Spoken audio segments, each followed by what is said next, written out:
Welcome back. Today our topic is going to be similar triangles. So we're going to focus on triangles and something called indirect measurement. Let's look at your notes. However you're writing your notes, get that page ready. Put your title on. It should be there, your learning target. I can solve problems involving our triangles. All right, so indirect measurement is our new vocabulary. What is that?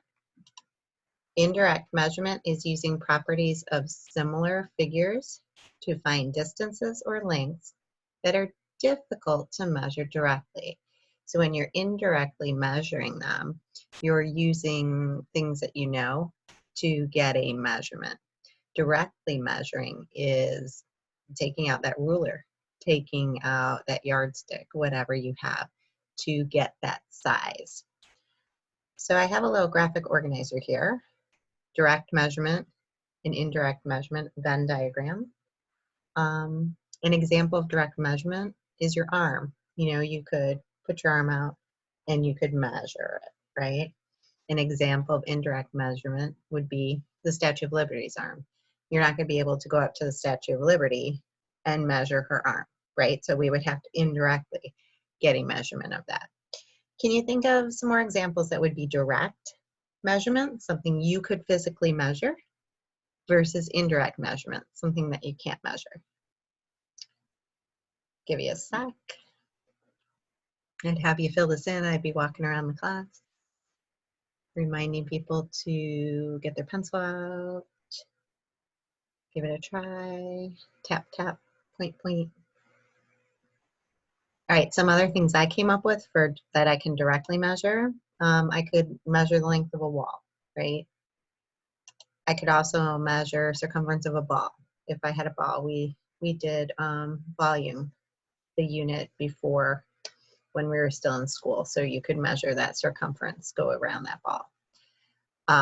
Opposite that of what I can't measure indirectly, like the height of a roller coaster. You know, I can't go into Six Flags and measure how tall the American Eagle is, but indirectly, I could figure that measurement out. Diameter of the moon, you know, I'm not going to be able to figure out that distance across the moon through the center, but indirectly we can get that measurement, okay? If you were going to put something in that they have in common that you can directly measure and indirectly measure, an example of that would be your own height. You can directly measure your height. You can also indirectly measure your height. Indirect measurement for height would be you standing next to classmates. How tall are you? How tall are you? Well, then I'm probably about this tall. So using their measurements to then estimate your size. So height could go in here if you wanted something that they have in common. Okay, so now that we've kind of decided what we can measure and what we directly can't measure, we're going to move on to a second part of this lesson to help us with indirect measurement. It's a new idea, angle-angle similarity. So what is that? Well, you've been working with it, but it's a theorem that states if two angles of one triangle are congruent to two angles of another triangle, then the triangles are similar. So basically you need two of the three angles to be congruent, then that means the third one is congruent as well. But as long as you have the two marked, you know you have similar triangles. So here's an example, triangle ACB, FHG, they are similar. You can see the markings. A and F have one arc. B and G have two arcs.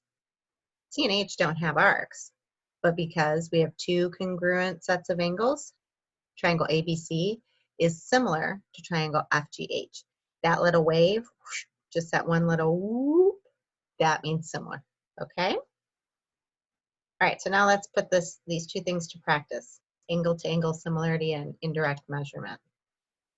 How can I use indirect measurement to find missing side lengths of similar triangles? All right, so here's an example that you could find outside on a sunny day. A fire hydrant, 2.5 feet high, casts a 5-foot shadow. How tall is a street lamp that casts a 26-foot shadow at the same time? So this is very common. You see fire hydrants along the street with street lamps. Sunny day, shadows are made. So we know with the fire hydrant in this picture, The height is 2.5 feet. The shadow, which is the horizontal, is 5 feet. So vertical, horizontal, that makes the legs of our right triangle. What are we looking for? The hypotenuse, okay? Same thing on the street lamp, vertical, horizontal. What are we looking for? The hypotenuse. All right, so we're gonna write a proportion of shadow of hydrant over lamp equal to height of hydrant over lamp, because we're gonna find the missing height of the lamp. We don't need the hypotenuse in this case, okay? We're actually gonna focus on finding that missing height. So our proportion, one side is gonna focus on the shadows. Hydrant shadow over lamp shadow. The other side is gonna focus on heights. Hydrant height, lamp height. If I start with hydrant in the numerator on the left, hydrant goes in the numerator on the right. Keep same things in the same places in your proportion. It's like with units, okay? So I put those things in. The shadow of the hydrant is 5 feet. The shadow of the lamp is 26 feet. The height of the hydrant is 2.5 feet. The height of the lamp, we don't know. So we're gonna use h, x, whatever variable you wanna use. It's a proportion. Cross, multiply, then divide. Numerator times denominator, numerator times denominator. 5 times h, 2.5 times 26. 5 times h is 5h. 2.5 times 26. Might have to do some side math. 65. And then you're going to divide by that coefficient. 5h divided by 5 is 1h. 65 divided by 5. Again, you might have to do some side math. Long division, good practice for that. Don't use a calculator yet. 1h is 13. So using the proportion, we would say the street lamp is 13 feet tall.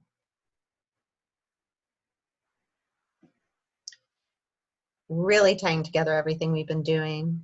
Not much new, otherwise that idea of indirect measurement. If you have any questions, write them in your side column. We'll check out some practice on this. If I ask you to submit your notes, please submit them. Thanks for tuning in.